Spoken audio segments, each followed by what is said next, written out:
Okay, so I want to welcome every one of you for joining the NGO Masterclass today. It's never easy to be available on Saturdays, but you just keep making it happen. And that's been a great encouragement and motivation for us to find the time to keep doing this. So today we are going to be looking at positioning for funding success. And for those of you who are just joining for the first time, my name is Vincent Egoro, and this is the NGO Masterclass. It's a platform where we've created to be able to provide contextualized capacity building tools and resources for those of us who are working in Africa, just to be able to continue to do the work that we do. So we realize that capacity strengthening is critical to the health of any organization. And so we're trying our best to provide those resources for the organizations as well as for individuals as a source of capacity building, and also to provide you with tools and resources that you will need in critical areas of your NGO. So today, like I said earlier, our focus is on grant writing. And I feel that this is a very important topic because in the polls that we did earlier, many people indicated proposal writing as a challenge that they face in their work. And so we decided to look at holistically, before you start writing grants, what are those things that you need to do? And that is why we've now created this topic today to discuss, and also to find ways for us to talk about those things that bigger organizations do, those things that international organizations do, and use that, playbook, share that playbook with you so that you can get your acts together and begin to win grant. Because writing proposal is just one thing. You may invest, because one of the things I've seen a lot of times is that organizations spend resources, they even get consultants to write these proposals for them, yet they don't get the funding. You don't get the grant. So what's the missing link? And we realize that one of the things that our organizations, especially local organizations, Nigerian-owned organizations, are not doing is that they are not positioning properly. So we want to look at how you can really position, effectively to get institutional funding from institutional donor. And like you can see on the screen, we've said that winning a grant is not like going to buy a lottery ticket. It's not something that you can go, it's not a game of chance, really, where you say, okay, I'll buy a ticket, and then when they spin the wheel, my number is going to be picked and I'll be called upon to go and take the prize. No, it's not like that. It requires a lot of strategic thinking and planning, and you being very intentional when you're applying for these grants. So I like you to, as always, be very participatory, contribute, ask questions, share comments, and also share your experiences that you've had with either using these methods that we're going to share, or in your own, or some other methods that you found that have become very useful to your projects as well. All right, so I believe that you all are hearing me now. Please, if you are, can you just indicate in the chat that you're hearing? If you're hearing me, can you just say yes so that we go ahead? If you can hear me now, just type yes, please.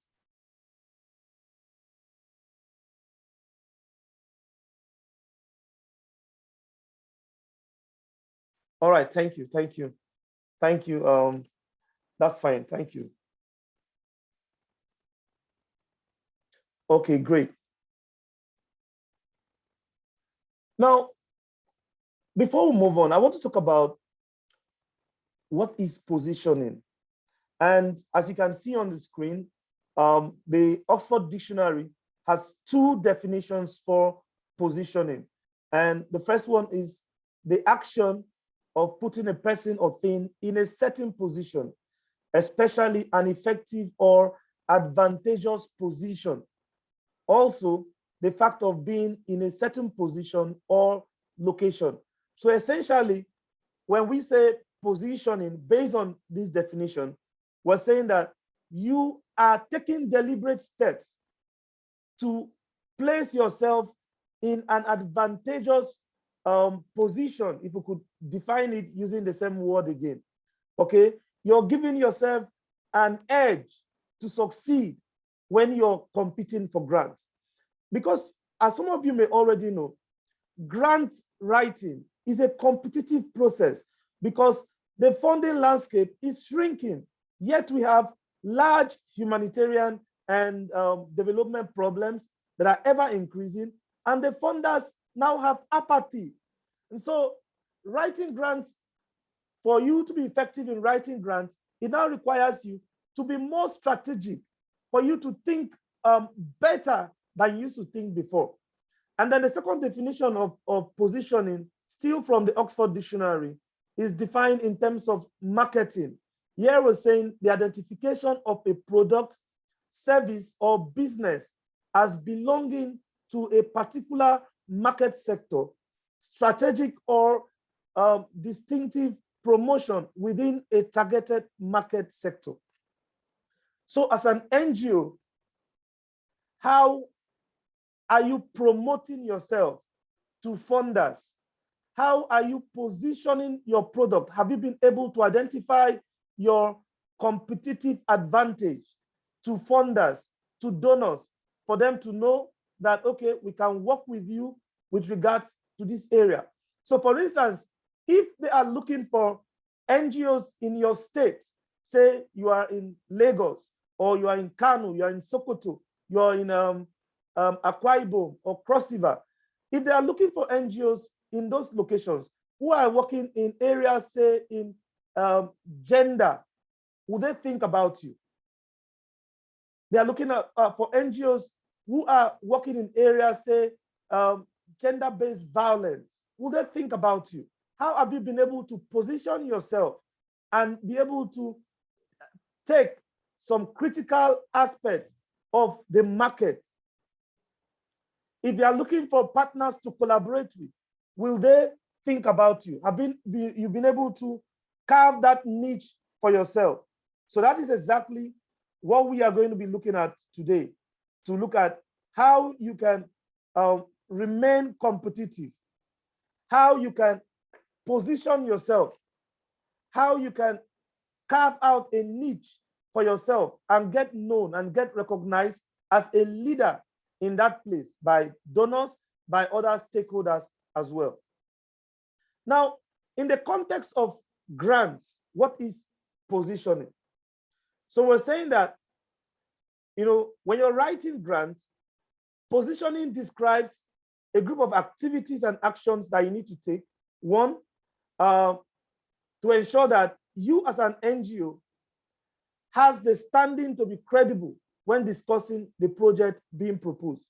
So there are specific actions where you place yourself in the eyes of the donor, that they look at you as somebody or an organization that is credible, that is trustworthy, that has the capacity to do the work in that particular field where you are working in.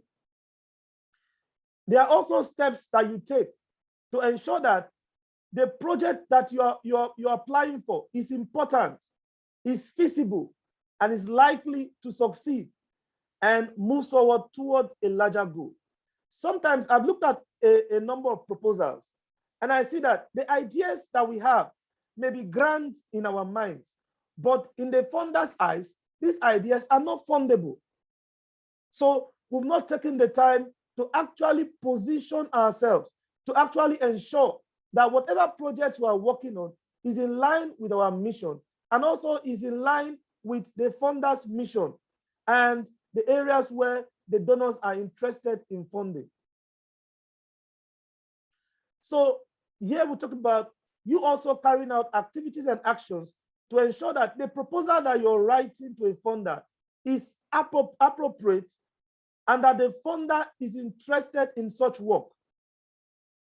Okay, so the proposal may be good to you, but the funder may not be interested in funding you at that point.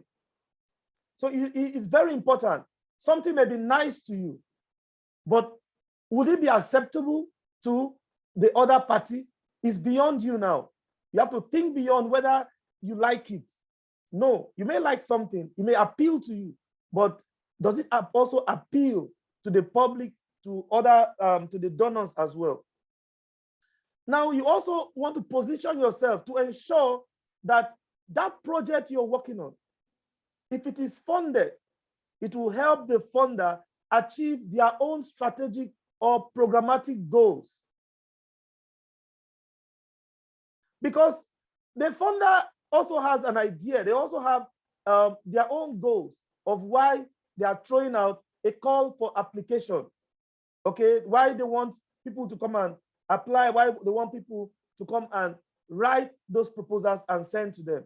Now, if you've not been able to tailor your proposals to meet the goals of the funder, then you now have a problem in your hand. You would have wasted all that time, and you now get to what we call in project management, the perfected but rejected scenario. You'd have done everything right, made a lot of investment, yet you don't get the funding, yet you don't get the buy-in from the funders and from the donors. So that is what positioning entails within the context of grant writing. How do you ensure that you are credible? You know, you have reasonable credibility, and the donor perceives that you are reliable, you are accountable, and you have the capacity to do the work. How do you ensure that the project that you're working on is feasible and will succeed? How do you ensure that the proposal you're writing is appropriate and that the donor is also interested in the work that you're doing? And how do you tailor your proposal to meet the funders or donors' own strategic goals or their own programmatic goals as well? And finally, how do you ensure that all these 4 things we've talked about, you've been able to put them in the proposal that you're submitting? So you now see that positioning is very critical. Getting funded is beyond knowing how to write proposals. It's beyond having a sound logic. But the fact that there are things that you needed to do which you may not be doing, and which they are so important that you just need to start doing them now. You know, as has been the practice, if you have any question, you can just drop your question in the chat section, and I'll get to read them as we go on as well. So if you have any question now, you can just type it out, or you can raise up your hand. But if not, you just wait, and then when I'll give room for us to ask questions, for us to discuss, then we can just go ahead and discuss. Now, the next thing I want to talk about is how do you position? So we've been able to define position or positioning, generally what position means. We've also been able to look at positioning within the context of grants and grant writing. Now, how then can you position your organization effectively? There are a few strategies that you can use. One of them is that you have to do grant readiness assessment. So you have to assess your grant readiness. Then you have to do intelligence gathering. And then you have to take steps to get to know potential funders and build relationships with them. And then the final one that we've highlighted here is that you should be able to analyze the solicitation effectively. How are you able to look at the RFA, the request for application, or the request for proposals that the donor has thrown out, and you look at the criteria, the eligibility criteria, and whatever instructions that the donor has listed for you to follow if you are going to you're going to respond to that request for application, and then for you to get funded finally. So these are the areas that we're going to focus on, these 4 areas. We're going to be looking at your grant readiness assessment. We're going to be looking at how you can gather intelligence and how you can get to know potential funders and build relationships with them. And then how do you analyze the solicitation? Now let's look at grant readiness. We're defining grant readiness as your ability to measure your organization's capacity to research, to apply, to win, and manage grants application successfully. Your being ready to apply for a grant means that you have the capacity to search for funding. You know where to go to look for donors. You know where to go to look at what the donors are requiring. And then you know how to apply for these funds.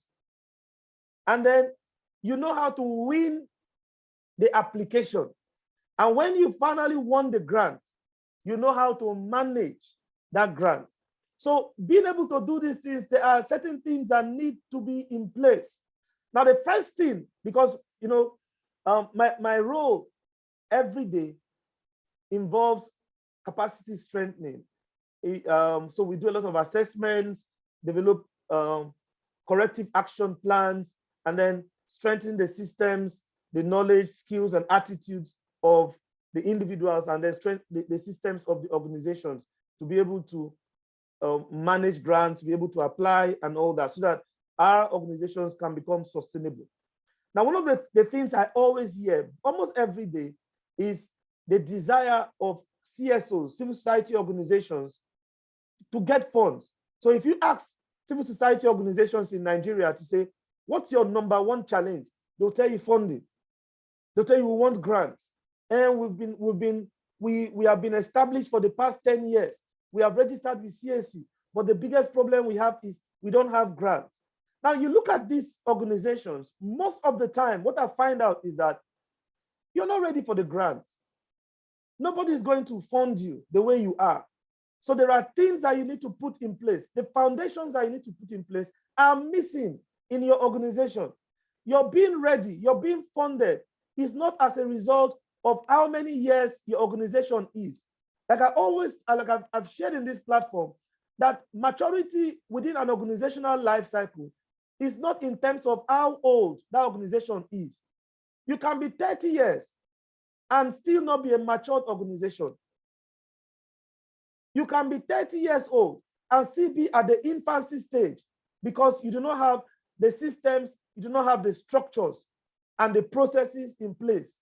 So it's not a matter of how long you've been doing CSO work or how long you've been doing NGO work. That's irrelevant. If you do not have these capacities in place, you can still be a baby NGO, even when you have already been registered in the 70s and 80s and 90s and so on. So grant readiness involves, your ability to measure your capacity to research, to apply, to win, and also manage grants applications successfully. Now, there are key areas. There are key areas that you need to be ready when applying for grants. And this would include your organizational background. So this talks about whether in the first place you've been registered. Okay, so are you registered as an organization? For us here, we talk about you having CSO registration. Do you have a sound mission, vision, and core value statements? Do you have all that? Okay. Do you have your policies in place? Your constitution, all those founding documents that you need to have. This is where the organization, that's what the organizational background is talking to or talking about. And then you now have the next one is in terms of your tax documents. So in Nigeria, before now, they used to give you a tax exemption certificate as an NGO. But I think that the new tax law has changed all that. So what you have to do is that you have to get a certificate from the Federal Inland Revenue Services every year. So they will come and ensure that your books are ready, and then they certify you for that year. You have to go and renew that certificate every year. So they are no more giving you an exemption to say, okay, forever you're exempted to pay taxes, but that they want to certify you because you may not be paying corporate taxes, but if you're employing people, are they paying personal income taxes? If you're if you're engaging consultants and vendors and contractors, do you deduct the withholding taxes from them? So do you even have your audited accounts ready? Are your financial statements and statement of accounts, are they being made ready by chartered accountants recognized by the government of the country? So this is where you have to be compliant. The donor wants to see. No donor is going to give you money when you do not have these records. They are even it's going to be there as part of the eligibility requirements that the donor wants to see. And then that also links up to the financial information, whereby the donor wants to see your financial report and audited accounts for maybe the past 3 years.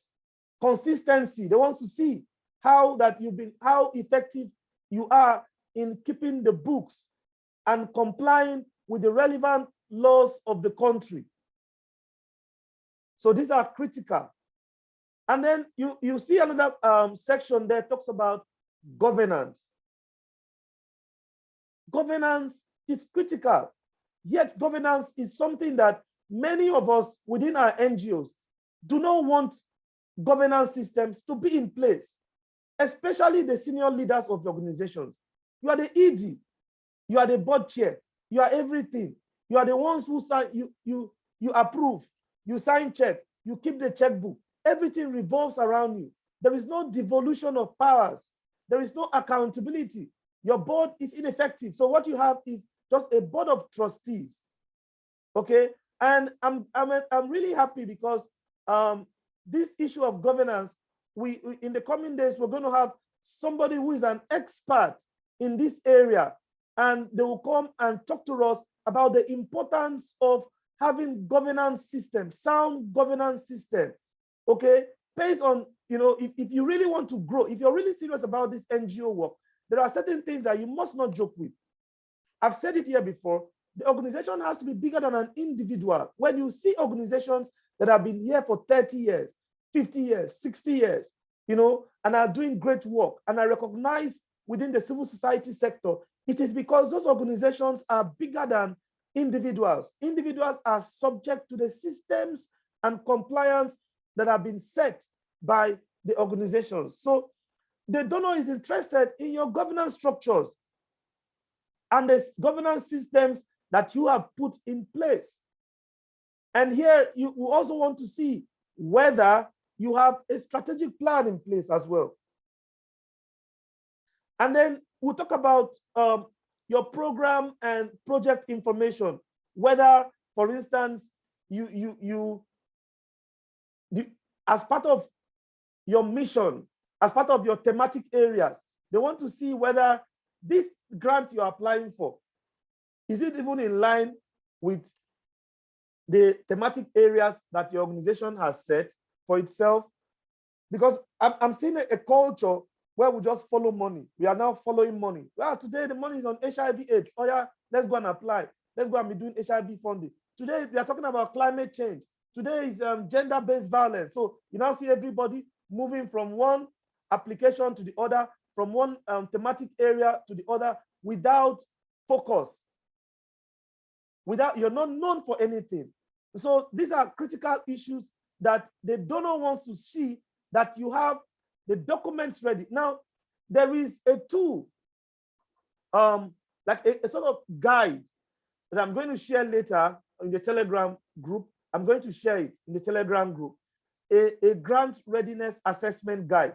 So you're going to see in detail, there are several questions that when you take that assessment test yourself, it's a self-assessment template whereby you are going to measure yourself whether you are ready. So in each of these areas that I've listed here, it's going to be made broad, and there are subsets and key questions that you need to answer, and some you may need to produce evidence in terms of certain documentation that you need to have. So for those of you who may not know, so if you go to the Telegram group, you're going to be able to get that. Okay, I'm going at the end of this session, I'm going to share that document there, so you can just go and download it, and maybe when you go back to the office on Monday, you can gather your team together and begin to look at it critically to say, where are we in terms of our organizational background? Where are we in terms of our tax documents? Where are we in terms of our financial information, our governance, our program, and the rest of the other issues that different donors are going to have? Now, these areas are often some of the areas that cause delays when you're writing a proposal. Because when you're bringing a consultant is not going to produce these things for you. The consultant is going to be focused on, that is for those of you who use consultant, who use consultant to write proposals. You may bring the best hand, yet you will not get the grant if these issues have not been provided, because the donor is going to ask you to share evidence of this, and maybe the CVs or CVs of the key staff that you have in your organization. So when you bring them in, when you bring a consultant in, the consultant is not going to put all this. So this forms what we call the boilerplate, whereby these are things that may never change from donor to donor. Almost all donors are going to be requesting for this. So as part of your positioning, you need to take the time to prepare all these documents and keep them in a particular folder. Maybe label it grant readiness folder, so that whenever you have an application, you don't need to go and start searching, start writing. Before you know, the deadline has passed and you have missed the opportunity, and you're now running, instead of concentrating to produce a sound proposal, you're busy looking for other things that you do not have.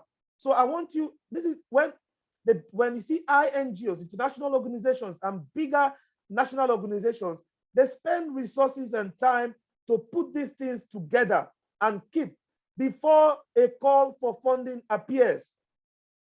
It is not when you have now seen the application or the request for application that you now start running up and down to produce these documents. No, you would have produced these documents and kept them, because they may not change from donor to donor. Okay, so you look at them, the donors that will request for them, you just pick them up and attach it. So you don't go reinventing the wheel. After submitting this proposal, the next proposal, you're still going about again, looking for the same information because it's not readily available for you.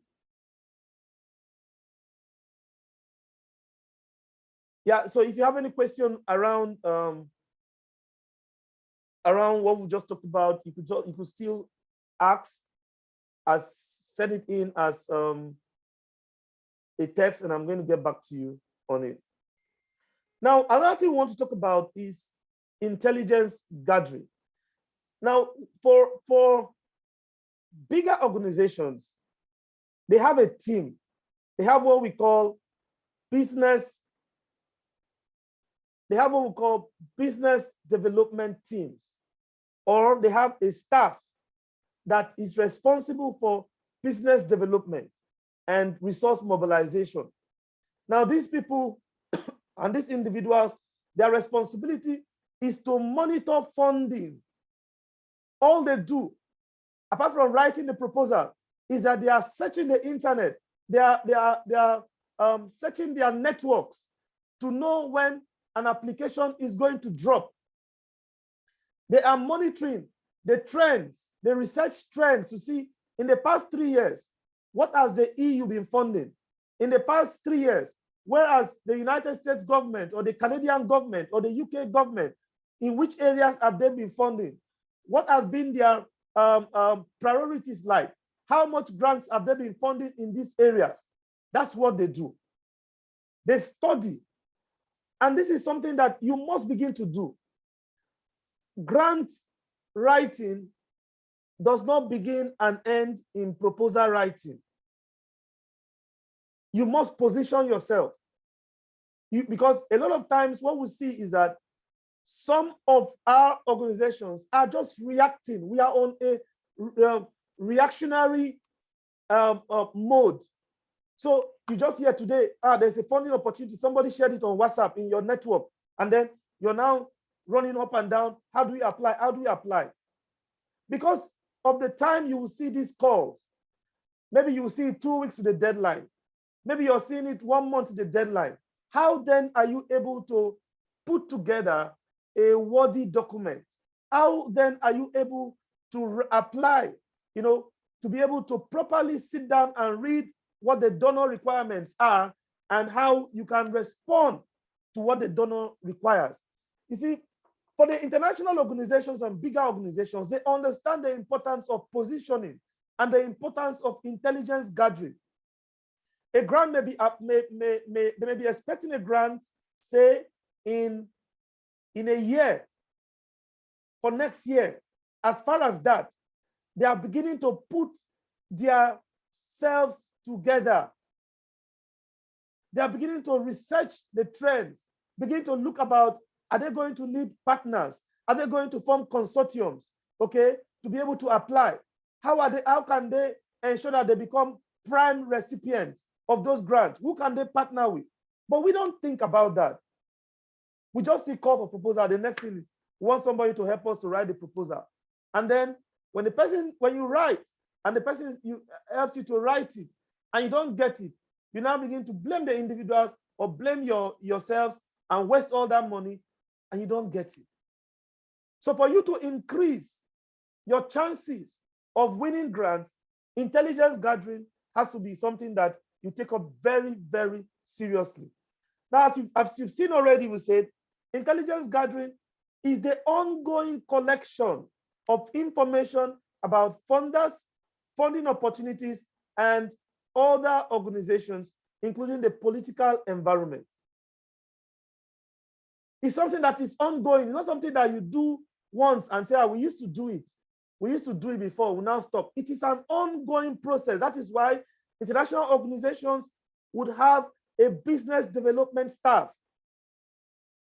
Somebody whose work will be to continue to gather information, to ensure that the organization is ready to apply for funding, organization is well positioned to apply and get grants.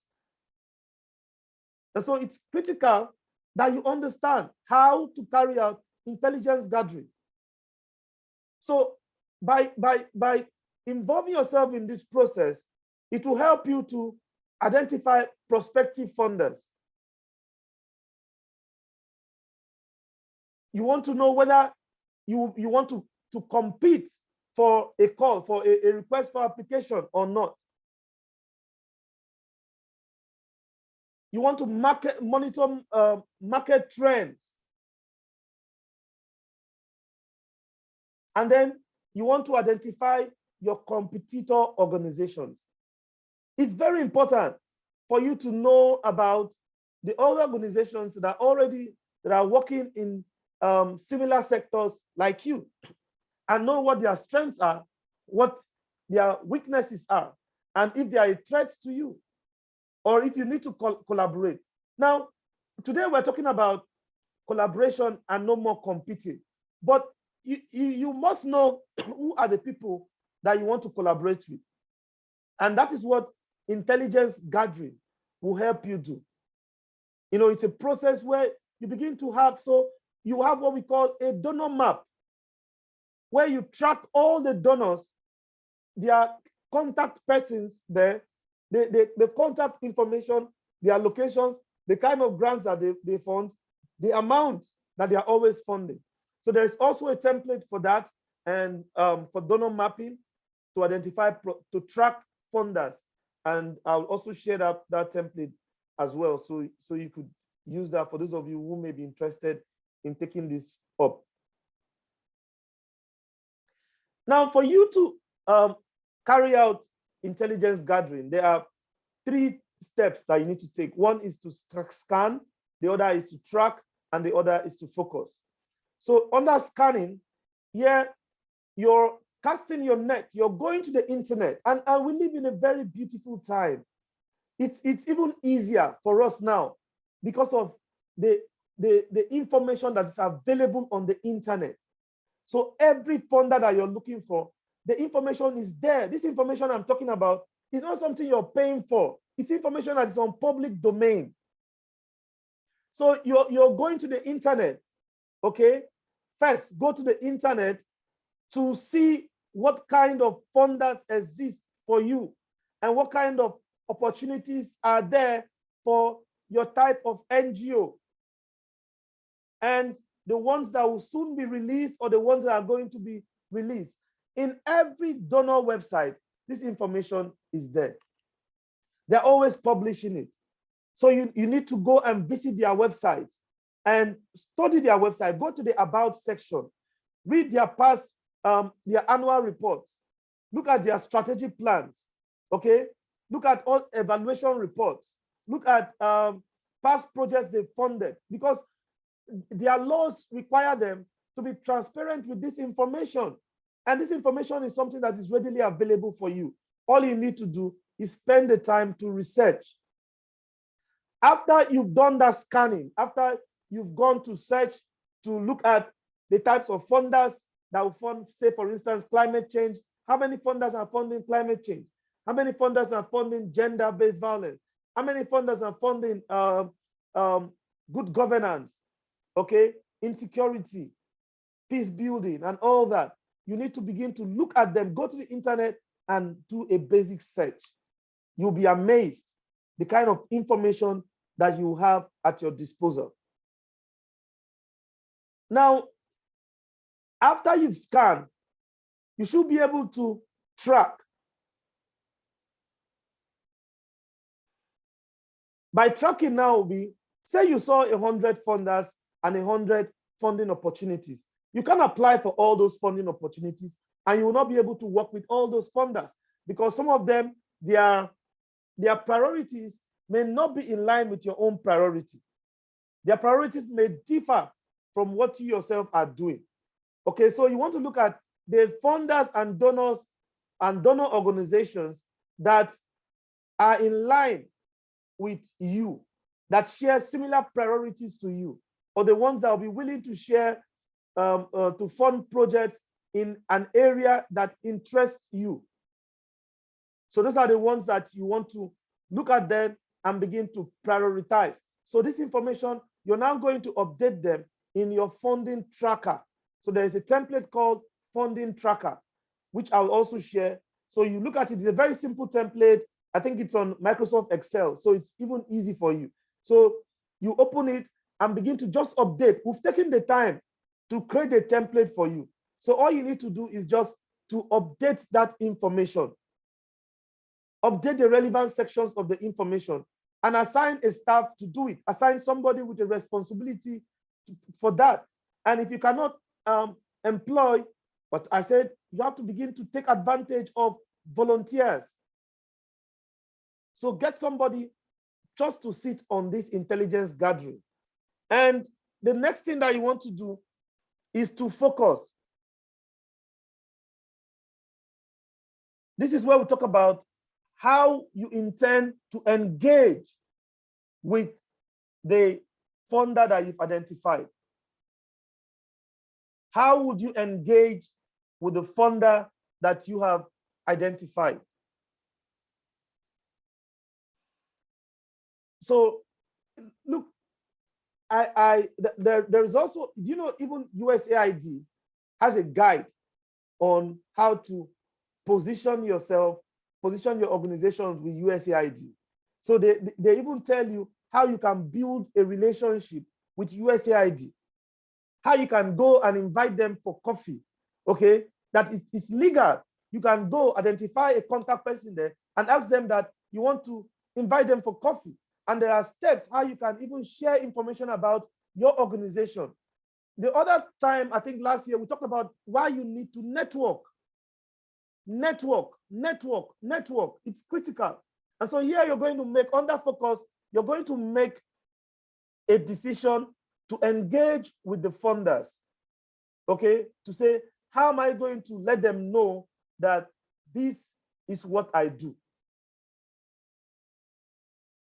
So you want them to know, you want to be able to sell yourself. For the funders that you've been able to identify, you need to begin to sell yourself to them, especially the ones that their mission aligns also with your own mission as well. So it's critical that you develop strategies on how you want to engage them.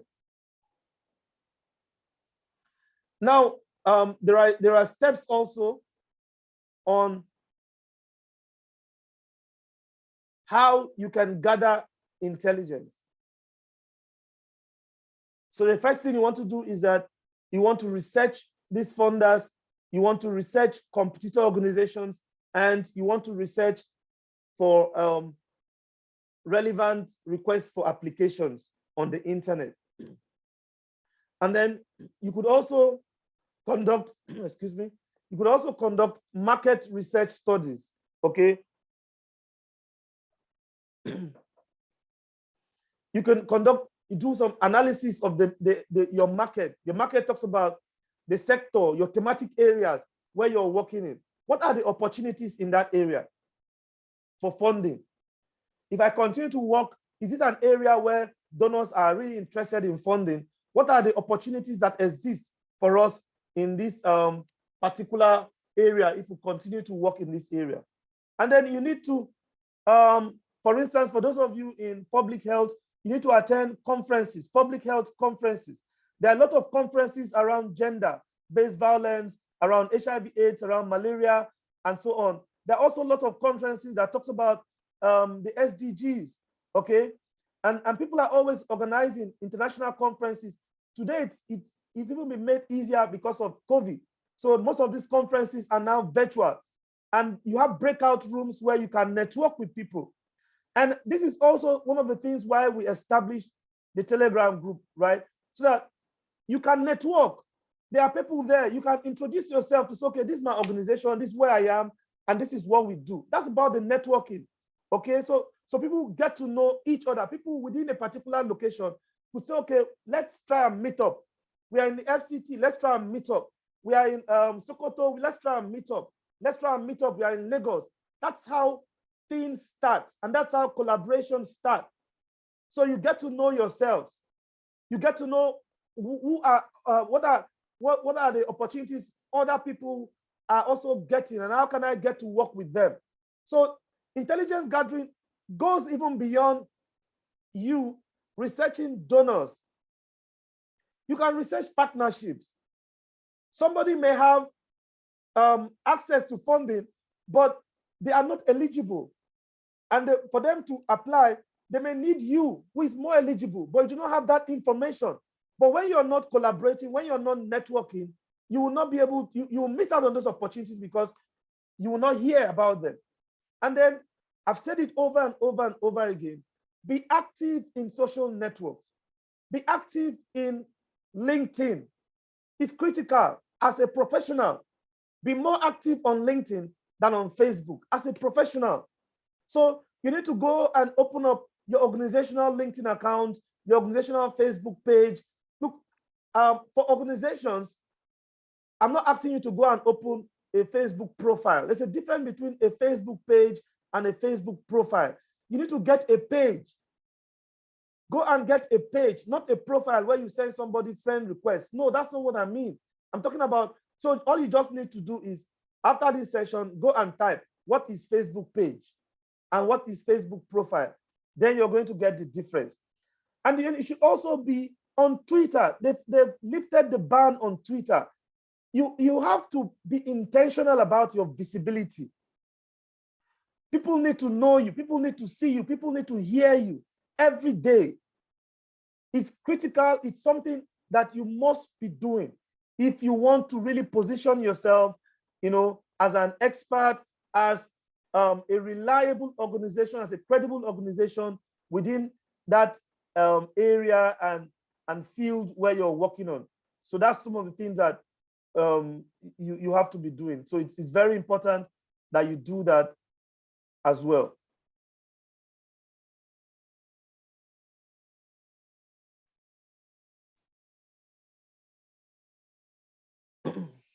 So again, it's also important that you maintain a database for funders, as well as to be able to track opportunities. So there is a donor map, I'm going to share that, and there is also an opportunities tracker that I have, and I'm also going to share that as well. So those are some of the things that I've said I was going to share with you. All the things I've said I'm going to share with you, I will share them with you later on from today. So you get to see that. And maybe you want to customize it to suit you, to suit your project as well. So is there any questions so far from what we've done, or do we proceed out? Is there anybody who wants to ask a question? You can raise your hand and I'm going to unmute you if your network is clear to ask.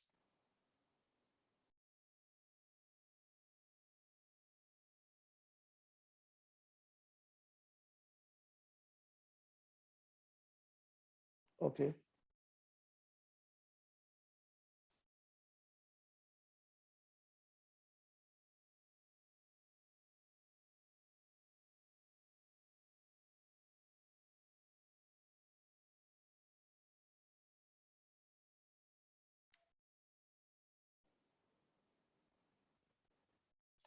All right, so please don't worry. For those of you asking about the Telegram link, I'm going to share that.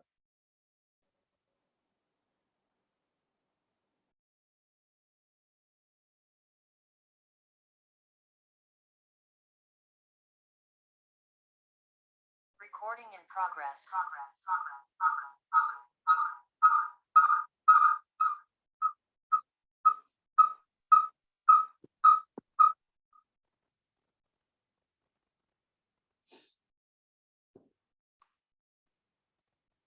Okay.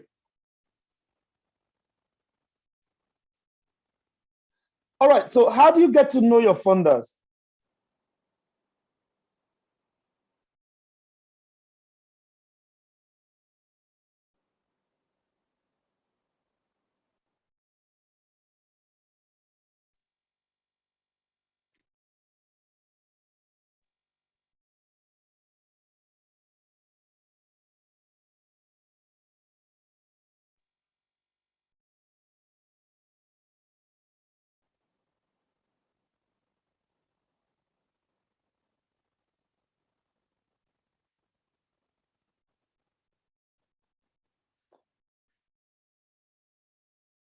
How do you get to know your funders? So you can either know your funders formally or informally.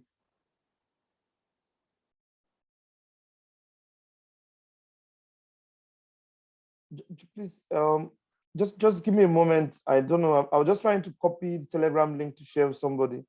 So I need to leave. Let me log out from my phone.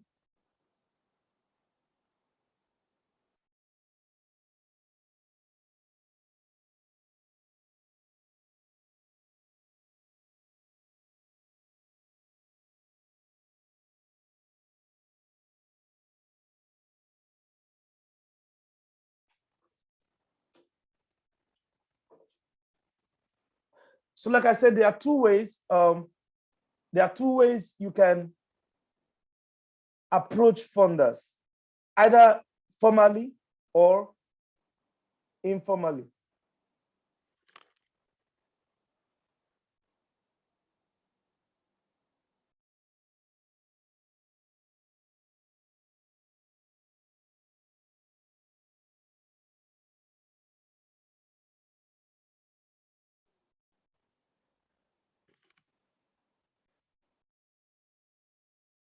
So under the informal method, here as an organization, maybe you attend a conference, you attend a meeting, you attend an event, and then on the side, you meet a funder or representatives from the funding organization, and then you get to introduce yourself. Now, in a formal method, this is where you book an appointment with the funder, and then you're going to make a presentation to that funder regards to the work that you do and how you can begin to partner with them. Now, let's look in detail about how to use the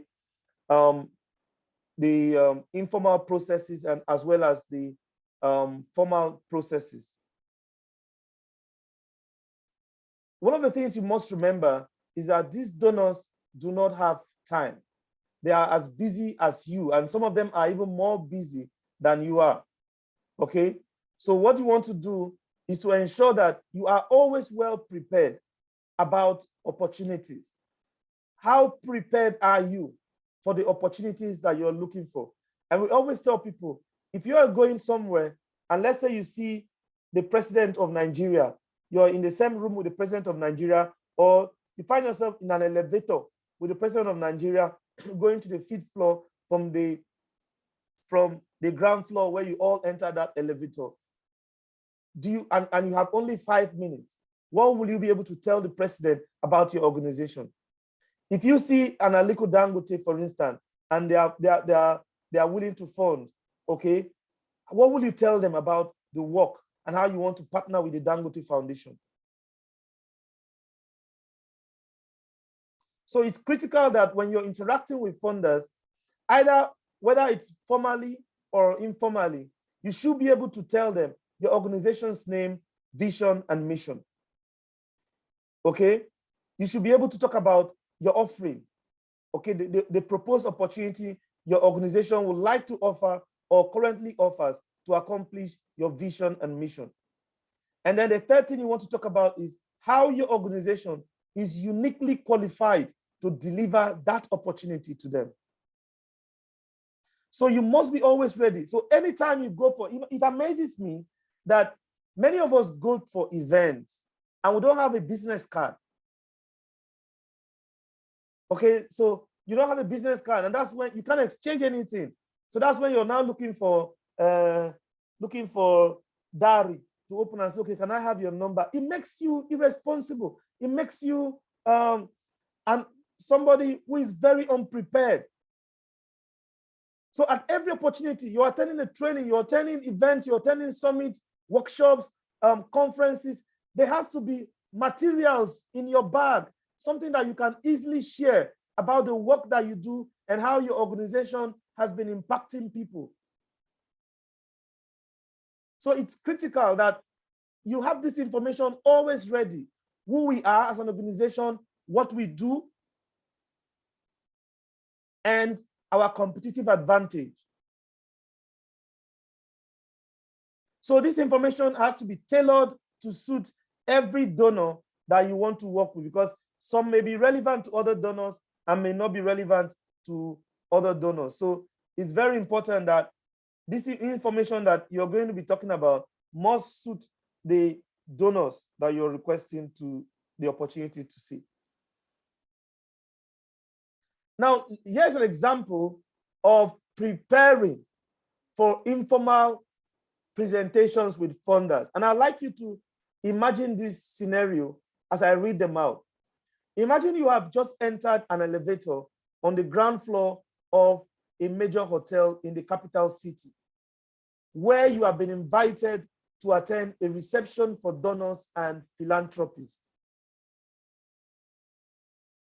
Standing next to you is Bill Gates. You are both going to the reception. Remember, Bill Gates is the co-founder of the Gates Foundation. Now, you introduce yourself and he asks you what kind of work you do. You realize you have about 3 minutes to tell him about your organization and why it is important to develop and deliver a new product or service you have identified or implement a new project. Your hope is that he will be moved by what you tell him and compelled to fund the development of your organization's new project. 3 minutes, a once in a lifetime encounter with a potential donor. 3 minutes. Are you able to sell yourself? That's what we talk about, positioning and readiness. Are you able to sell yourself in 3 minutes to deliver that pitch to a potential funder to a potential donor about your organization and the things that your organization does? Are you able to do that under 3 minutes? So if you're not ready to do that, then you have a problem. Then all these things we're talking about may not even work for you. Now let's look at how you can do that, what you should be telling them. So for instance, you're going to tell Bill in 1 or 2 sentences what your organization hopes to accomplish in the society, okay? You talk about your mission and the reason why your organization exists. You're going to tell Bill in 1 or 2 sentences what new service, product, service, or project your organization needs to develop and introduce to accomplish its mission more effectively. And you're going to tell Bill in 1 sentence how your organization is uniquely qualified to deliver this new product, service, or project. That's what it means when you're getting to interact with people. So when you're out, when you're networking, this is what you should be talking about. At every opportunity, you have to get prepared before the opportunity comes. You don't wait for the opportunity before you now start scratching your head. What will I tell them? What will I tell them? No. Every meeting you're invited is a potential networking event for you. Every conference you are invited is a potential networking event for you. Every workshop you go where they are having a mix of participants from different donors is a potential event for you. So it's critical that you are ready. It's critical that you ensure that you have information about your organization handy as you go there. So those are some of the things that you have to be doing.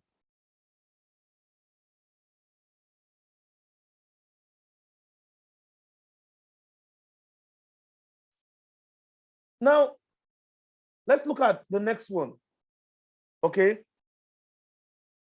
But before then, I've said that it is also important that you have to be knowledgeable about the technical areas of your funders. You need to know what, if you're meeting Bill Gates, you need to know what Bill Gates is interested in. What's the Gates Foundation is interested in? What is their focus as an organization? Which projects do they fund? That's what the intelligence gathering does for you. That as you go to their website, you need to be able to talk about, to know exactly how to position yourself for them. I know that primarily they are more interested in health issues. And just like you're writing a CV, you must tailor your presentation to suit each funder or donor or investor. You don't have to have a generic thing for everybody. No, it's not a one size fits all. No, every funder, you must have their own unique presentation for them. Now, when you have an opportunity to present, to make formal presentations with your donors or a potential donor, okay, this is what you need to do. First, go to that database that you're going to create after this training. You need to create a donor database. Go there and prepare a short description of the characteristics of this selected donor. So you're going to have a list of donors. Choose one of them that you feel that you can approach and begin to have a short description of who they are, what they do, and so on. Okay, and then when you're discussing with them, you need to speak to the mission and goals of these funders. It has to be about them. It has to be, how the work that you're doing is relevant to the work that they are already doing.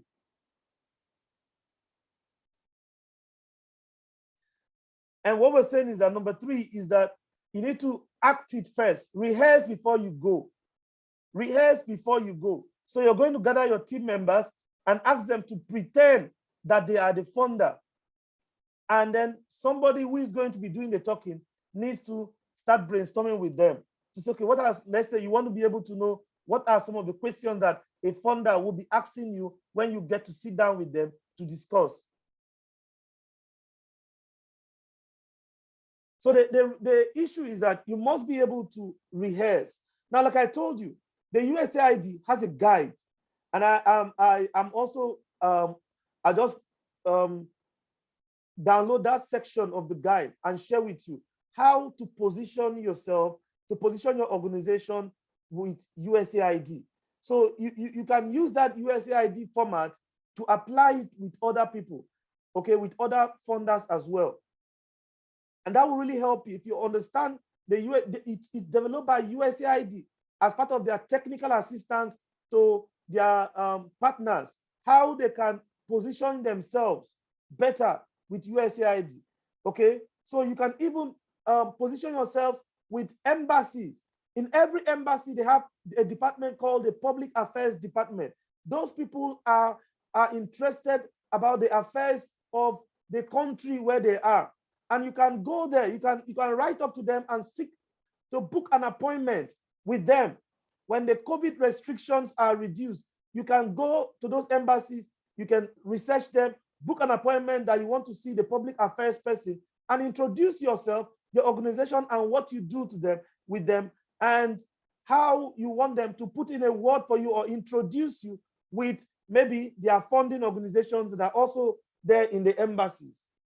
This is something that big organizations are doing. Big organizations are always networking. Big organizations do not take these things for granted. They know that getting funded is beyond knowing how to write a sound proposal. It is good. You must know how to write a proposal. But getting funds does not start at the point of writing a proposal. It starts in the point where you're marketing yourself, you're cutting these relationships, you're marketing yourselves with people.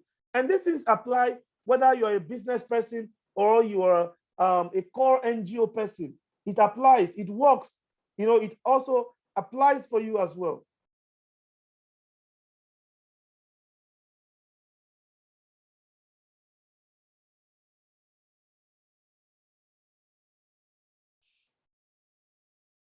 Do we have any questions so far? Are there any questions? Is there anybody, before we go forward, does anybody wants to make a contribution, who wants to make a comment? You can just raise your hand. I'm going to unmute you now.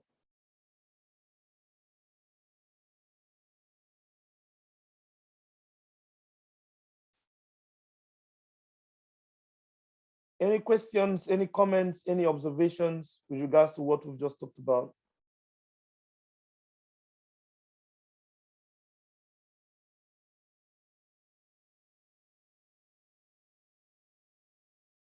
Okay, Matthew, you can unmute yourself and talk. Okay. Good afternoon. Yeah, good afternoon. Go ahead. Sorry, the link was shared to me late, so I just joined late. But I was able to hear you just a few minutes. But for the few minutes I was able to hear you, I would like to throw in 1 or 2 questions on the aspect of funding for local CSOs. Yeah. I don't know. Like in the case of Nigeria Humanitarian Fund, NHF, that is from UN OCHA. Yeah. And also other UN agency, I discovered that we have issue in terms of assessing funding to ascertain to localization. I think in the aspect of competition, the international NGO have been like it has been like a guerrilla fight. So, but the international NGO have been in the forefront, like taking the place, or like let me say, or outsmarting the local CSOs. Because like in the case of NHF, you discover that this funding was supposed to be for local partners. the national NGO in order to achieve localization or to achieve sustainability when the international NGO leave or the UN agency leave. But you discover that any opening or any opportunity that is being made for local partners, international and national, since they have all the capacity, they will come and showcase and dominate. So how do we go about this issue? Because like as I've said, the recently issue that just came up, local NGO were supposed to access up to 800,000 US dollar in the NHF, but due to the competition, the international NGO showcase, and due to it, you find out that the local NGO still become more vulnerable and continuously will become more vulnerable. So how do we handle some of this? See, because like some of the requirement is difficult for the local NGO to have. So how do we attend to this issue? I said, let me also relate it. I don't know if you may have one or two this insight on that. All right, thank you so much. Thank you so much, Matthew. So with regards to that, one of the things that local organizations need to do, one is that you need to partner. You need to partner. The criteria is huge. The eligibility criteria, when you look at them and you know that, okay, we are not able to reach there. So how can we partner with our INGO partners to get them to be part of the consortium that is going to acquire that? In my understanding of localization, what they are trying to do now, eventually, even though it's been slow, is that international organizations and donor organizations are committing to giving 25% of the funding to local organizations. But the big problem that we've seen, okay, the big problem that we've seen, and we must tell ourselves the truth, is that local organizations do not yet, the big challenge is the lack of capacity. And this is what I keep emphasizing, that you're until you have the capacity, you're not going to get the fund. There are certain things that you must put in place, okay? And those are some of the things I talked about in the grants readiness section, that when people are saying, we want to support you and build your capacity, please accept it. Accept it, because it's a great opportunity for you to ensure that you're now being made ready to be able to access funds on your own. Now, sometimes they talk about, in assessing those funds, they may even talk about your geographical spread. Some of us are just maybe in one LGA or in one state. And so if your spread is not up to those other locations, you won't get it. And that's why civil societies now have coalitions and networks that you must belong to and be willing to partner through those networks and coalitions, so that you can form yourself into a network, a sort of a partnership, or sort of a consortium to apply for those funds, so that together you'll be able to you'll be able to meet the criteria, the eligibility criteria to access those funds. But it also starts with you going for a smaller fund, using it, and then also before you start going for the bigger fund. For instance, if you've never accessed any fund for up to $100,000, why would you go for a fund for $800,000? Nobody's going to give you, because you must demonstrate capacity to be able to manage that grant in the past, and you don't have it. So that's why your partnership with other people comes in, so that they will now bring in their credibility and capacity to say, okay, as part, we have also managed a similar grant in the past, but we are now going to partner with these people because they are available, because of their reach in the community to get these funds. That's how it works. I've seen situations whereby a local organization in Nigeria partnered with 3 international organizations just to be able to qualify for a grant. And that local organization is going to be the prime. They are going to lead, but they needed the other people to come in so that they will be able to access that fund. So that's how it works. That's how it works, Matthew. If you're not qualified, then you need to begin to reach out and need to begin to seek for partnerships with either other local collaborators or international organizations who will be interested in partnering with you to access those funds. So when we are talking about building relationships now, all these things I'm talking about, it also has to do with your international organization partners as well. There are many international organizations here. How many have you worked in to try and familiarize yourself with them, to also let them know that you are working in this location as well, and this is what you've been able to achieve in the past? Donor does not just have to be maybe USAID or DFID or Canadian aid, Australian aid, and so on. No, you're talking about even the NGOs. Have you been able to partner with them to become one of their partners who are receiving grants from them, or who is benefiting from capacity strengthening activities from them? So those are the things we need to begin to look at. Some of these agencies are low-hanging fruits for us, which we need to begin to step up and familiarize ourselves with. I hope that answers your question. Amina, you still want to ask?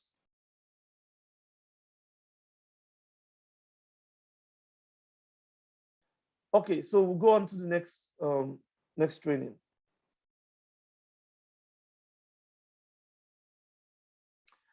Now, the next thing I want to talk about is how do you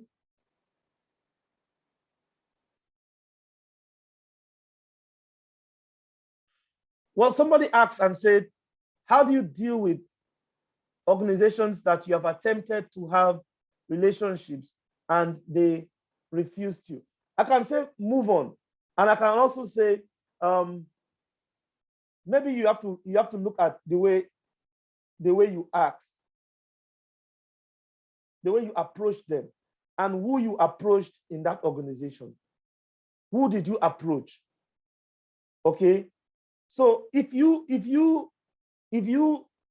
take and listen to or study the USAID guide that I'm going to share with you, it's going to answer that question. The USAID guide on positioning yourself with USAID is a one-page document, but very powerful with so much information and insight. So you have to study that and use that as a template for asking, trying to get relationships with other funders as well. Now, how do you solicit? How do you analyze a solicitation?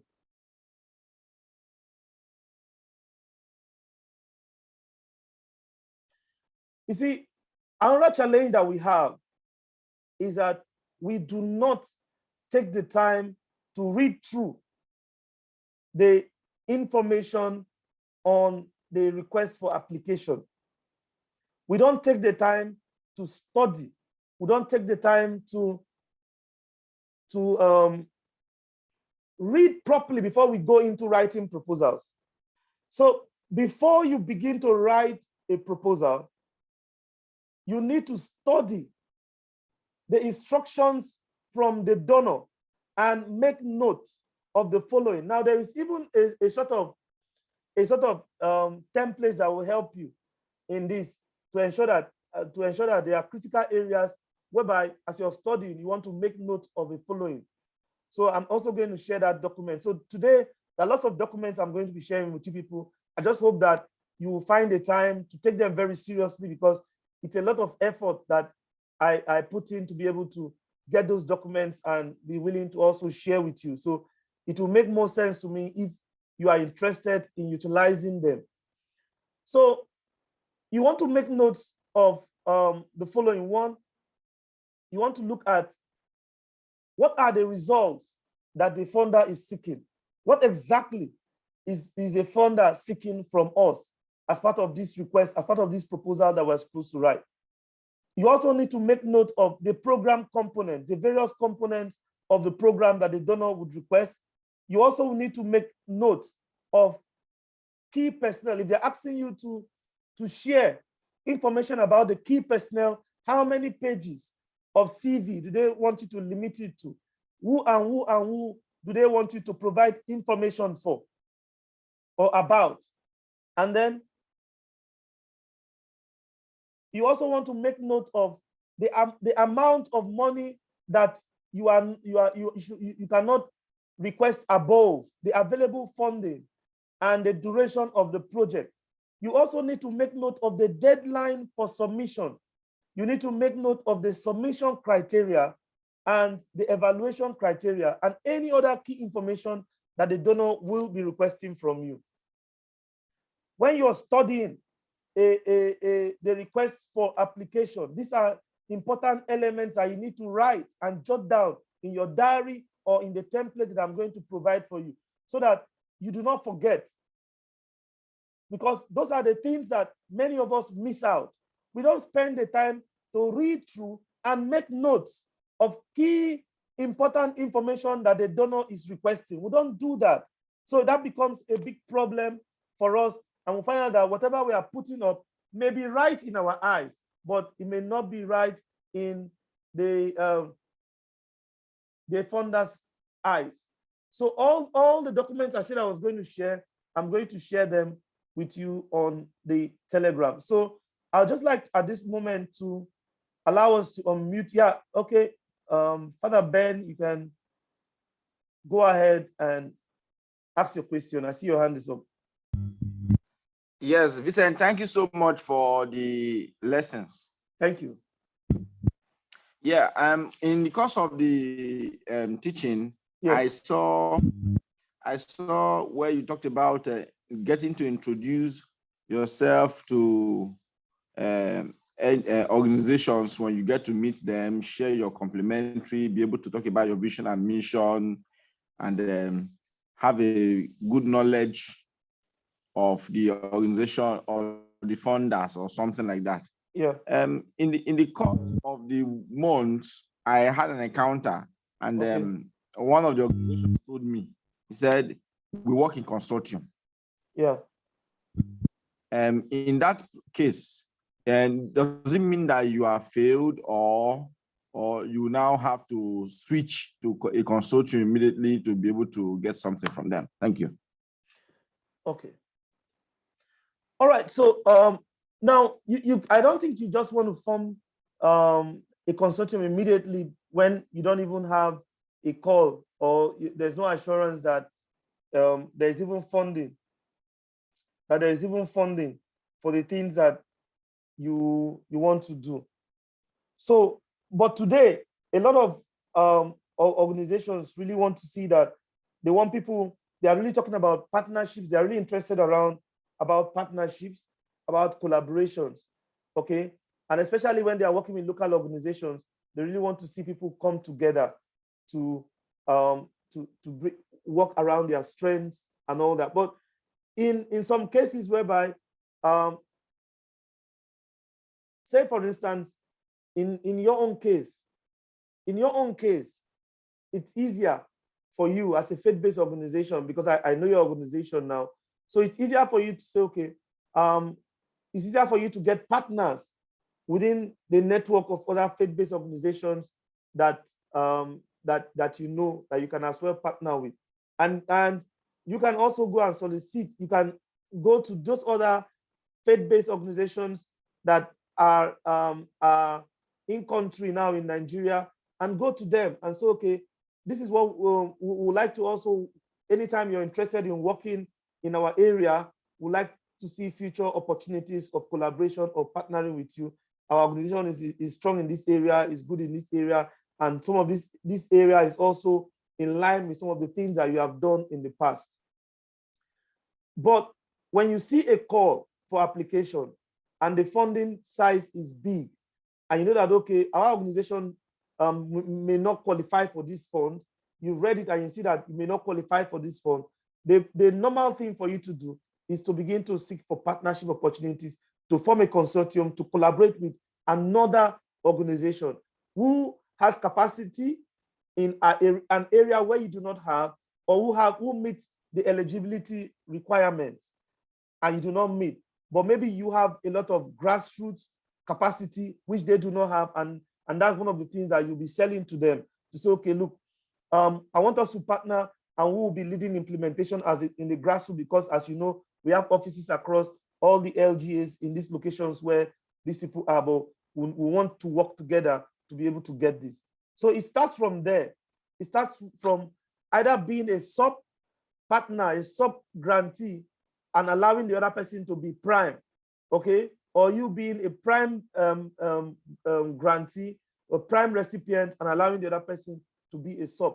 But what we're talking about today is the opportunities exist, but sometimes for you to be qualified for them, you need to join forces with other organizations.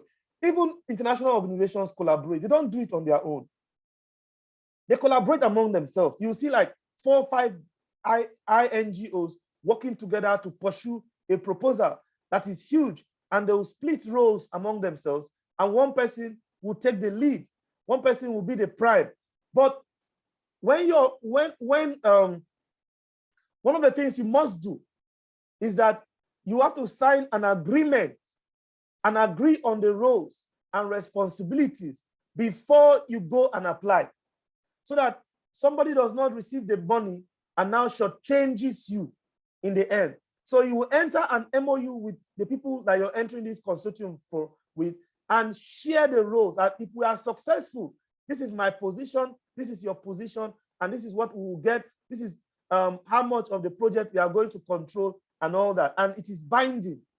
So that when you now work together to write it, nobody now pulls out or nobody now begins to shortchange each other, because those are the challenges that exist with partnerships. And I know that in the coming days, we're going to have somebody who is very, very well versed in grants to come and talk about how you can enter effective partnerships and consortiums with each other and with international organizations. That's one of the things that we have. So we'll be able to do that soon. Any other question, comment, or observation?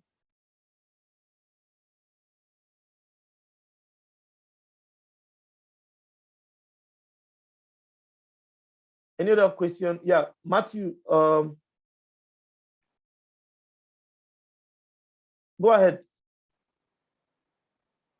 Okay, to me, it's not a question, but I think this platform seriously will be an eye-opening to us. And though it's a long time that I'm looking for such opportunity and avenue to seek mentorship, because specifically I work on proposal for my organization. Okay. And also recently, and also even consortium. Recently, we just wrote one on consortium, but I've been the one on my alone, no more guidance. I guess no one is a high line of himself. Everyone needs to upgrade and to seek for higher knowledge. And to me, this has been seriously a great achievement to me as far as concerned for this year that I've just gotten. So I've joined the Telegram and hope to collaborate and seek for more consultation or more advanced knowledge from you and your team. Thank you very much. Really all right, thank you so much, Matthew. We appreciate the feedback that we've gotten. We thank you so much for the feedback. And the Telegram group, I've shared the link. For those of you who have not joined, I've shared the link. I've shared the link on the Telegram. But this is where we're stopping the training session. So I'm just going to allow everybody to unmute. If you want to share something, any comments, any observation. Now, I do have a number of trainings that are planned that I encourage us to take. There's a proposal writing, project design and proposal writing coming up 25th, 26th, 27th. And there's also a project management for development professionals course online. And the information is there on the Telegram group. You can take advantage of that to further build your capacities. But I'm also going to share the recording. I'm going to share.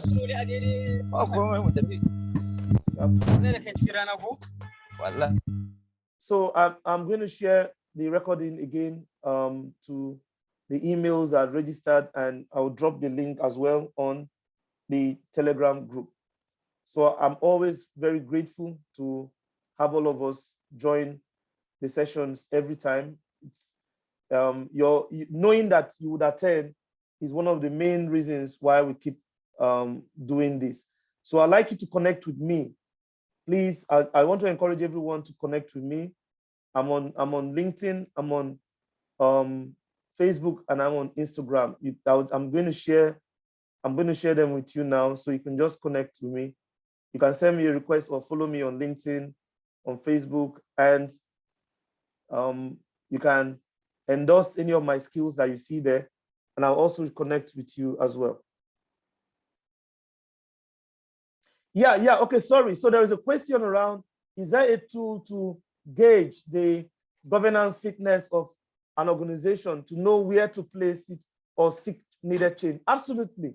Absolutely, there are capacity assessment tools that gauge you in terms of your organizations, in terms of your where you are in terms of governance. You have a functional board, whatever is lacking. There are tools, and they are all self-assessment tools that organizations can take advantage of and begin to use. So if you use them or you administer them or get somebody to facilitate them for you, you should be able to know where you are in terms of key areas, key metrics in your organizations as well.